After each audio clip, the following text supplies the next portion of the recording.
Alright, good morning mga idol. So, andito pa tayo ngayon sa Barangay Canlapuas at Balogan City. Now, open na po yung 7-Eleven dito ngayon mga idol.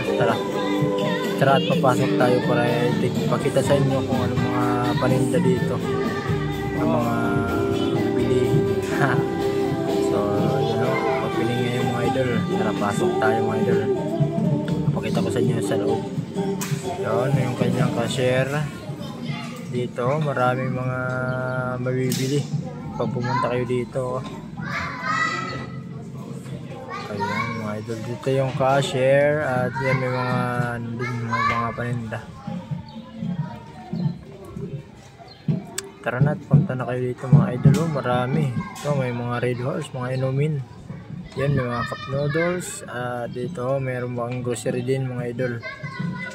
Yan o, may mga cup noodles. Marami mga idol mga mabibili dito sa 7-Eleven ng Balogan City. Ayan o, mga idol. At dito naman yung mga mga hotdog, siopaw. Yan o, mga basta yan na yan. So punta na kayo mga idol, visit na dito sa Barangay Canlapuas, Balogan City. Yan, meron din sila dito mga grocery. Yung nga sabi ko kanina, mga grocery o. Daming mga paninda din dito mga idol. 7-Eleven pala itong pinasukan ko mga idol, huwag nyo makalimutan. Tara, visit na kayo. So ayan, dito meron din sila mga mineral mga tubig. Yan dami mga pang grocery mga idol. Punta na kayo dito, bisitahin nyo ang 7-Eleven ng Barangay Canlapuas.